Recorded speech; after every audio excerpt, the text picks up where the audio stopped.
Mais uma vez estamos juntos para o nosso estudo. Estamos lendo Evolução em Dois Mundos e hoje vamos falar sobre o passe magnético. Como podemos encarar o passe magnético no campo espírita do ponto de vista da medicina humana?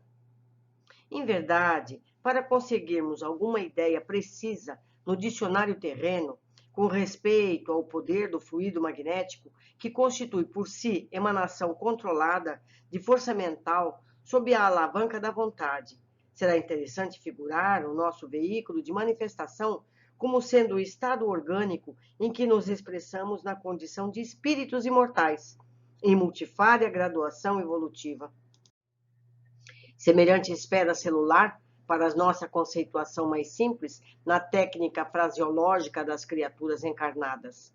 Definição somente aplicável no plano físico mais denso, certo?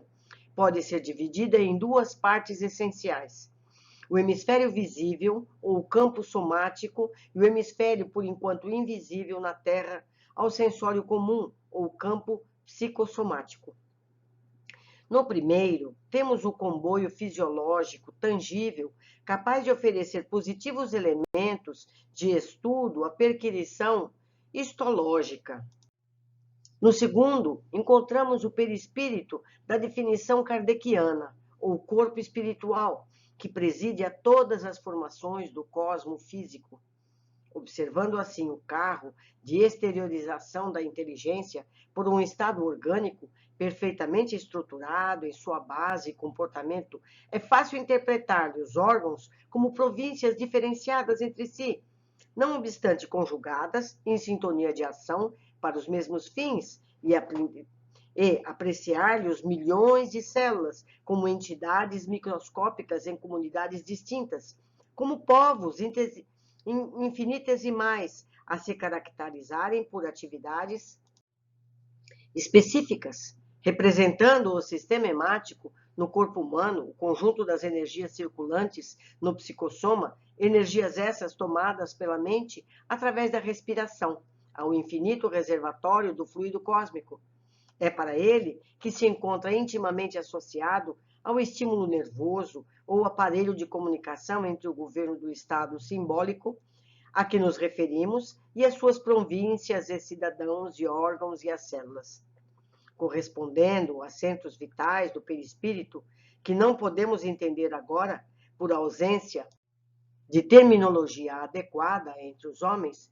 Temos o eritrônio, o leucocitônio e o trombônio, tanto quanto o sistema retículo endotelial e os gânglios linfáticos, dando nascimento no plasma sanguíneo às coletividades corpusculares das hemácias, dos leucócitos, dos trombócitos, dos macrófagos e dos linfócitos a se dividirem através de famílias numerosas em trabalho incessante, desde as usinas geratrizes no baço e na medula óssea, do fígado e dos gânglios, até o estroma nos órgãos.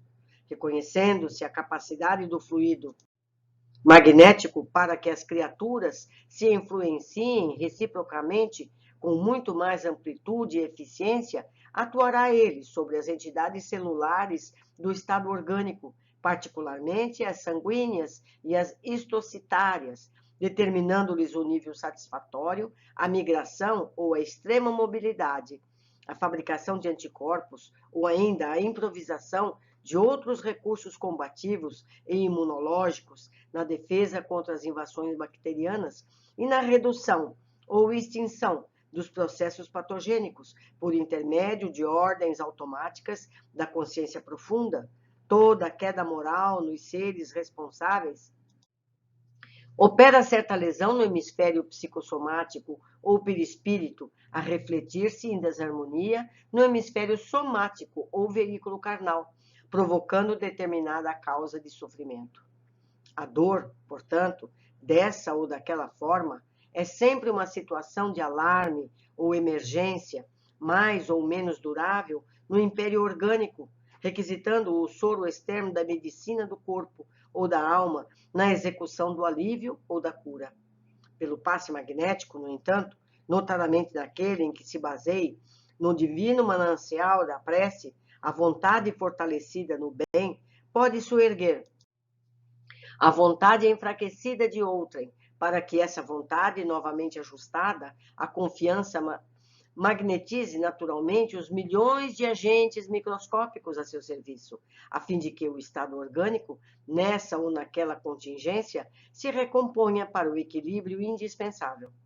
Assim é que orar em nosso favor é atrair a força divina para a restauração de nossas forças humanas.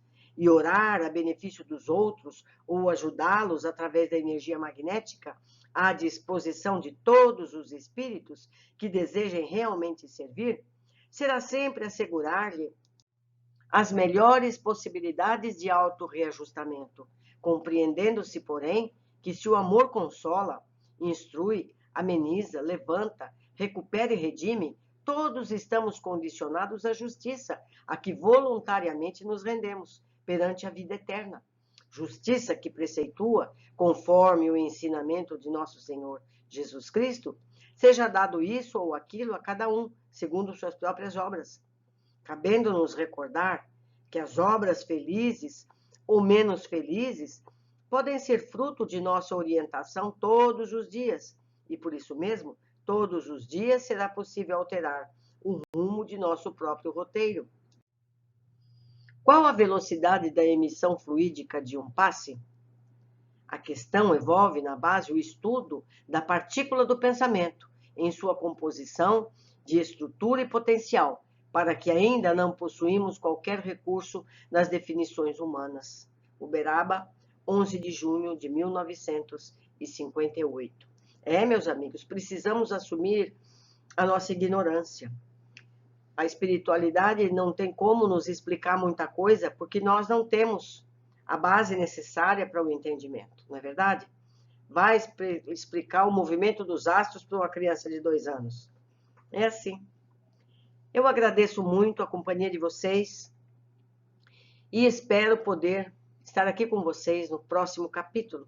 Um abraço.